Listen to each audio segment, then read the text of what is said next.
ladies and gentlemen, so today we're going to talk about other types of regressions. Yesterday we did linear regressions, well, the past 2 days, with our scatter plots where they formed linear lines, and then we did linear regressions on the calculator. So you can have, though, data can fit all sorts of curves. Most common, right, are linear that we've been working with. We can also have exponential and quadratic, all right, but there are other types. We know what linear looks like, and just as a reminder, this is what an exponential, these are our general forms of exponential or quadratic. And we've done those, we've worked with them, we know what they're supposed to look like. So right now, this should be pretty easy. For each scatter plot shown, determine if the best fit, it is best fit with a linear, exponential, or quadratic, and then draw a curve of best fit depending on your choice. So this one is definitely going to be an exponential because it's kind of coming up like so. Here we have a quadratic, right? This would be a negative quadratic. My A term here would be a negative number because it's opening down. Here's another example of an exponential, right? We're starting up high and we're coming down. And remember, you want to fit this, when you're doing your fits by hand, you want it to touch as many points as you can. If I could have tried to put one over here, but that's not the best fit of that line. So you don't want to do the blue one. Okay, excuse me, coming down here, this one is definitely more linear, right? This would have a negative slope, a negative correlation there.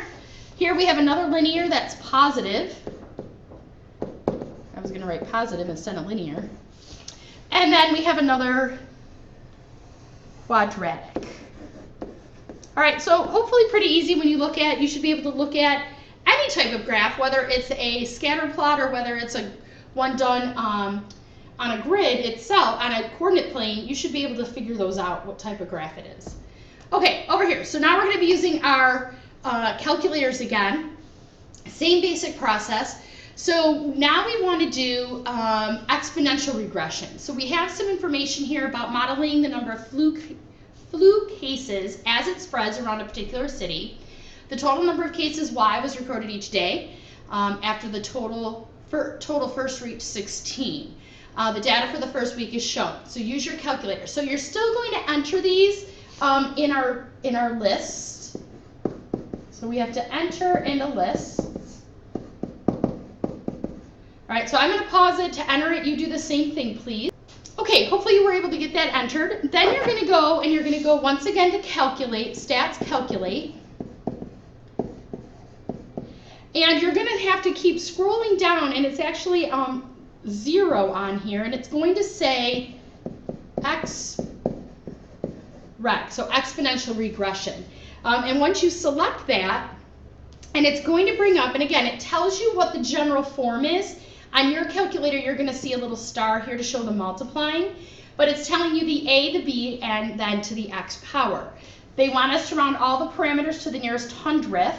So they say here that Y is 15.9, or I'm sorry, A is 15.92 times B is 1.12, and then to the X power. So there's your equation, and they give it to you. Remembering from when we did our exponential equations before, this is the ratio between the different numbers. And this is kind of what your starting point is, which is pretty close to the 16, 15.92. Based on the regression equation, how many total flu cases will there be after 2 weeks? Well, 2 weeks is 14 days, so you need to know that. So I'm going to be filling in 14 for my X. And we're going to just put that right into my calculator here.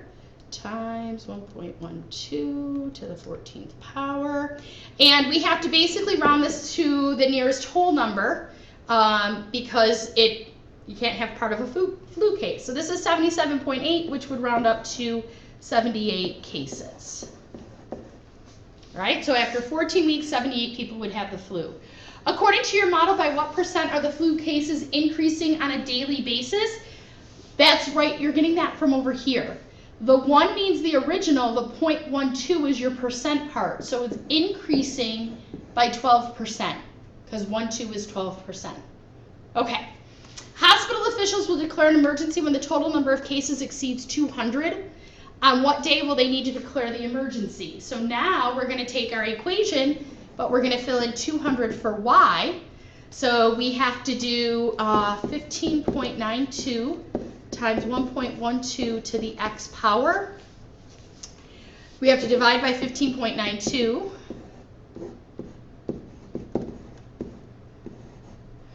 So let's see, 200 divided by 15.92. It's going to give me, I ran out of room, so I'm going to continue over here. 12.56 equals 1.12 to the x. Now, in order to get rid of this, you need something that is called the log, which we haven't talked about yet, because it's something that you're going to cover in Algebra 2 and Trig. So when we take our test on this type of question won't be asked. All right, I'm just going to let you know what it's supposed to be so that you can, but anyway, I'm just going to tell you what it's going to be. So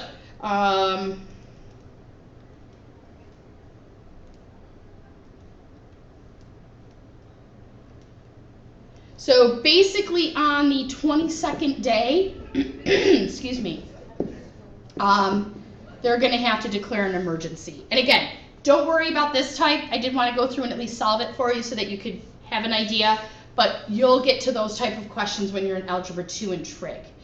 All right, so really, regression, as mysterious as it may be, is all about finding the best version of whatever curve we think fits the data best. All right, so the cost per widget produced by a factory generally drops as more are produced, but then starts to rise again due to overtime costs and wear on the equipment.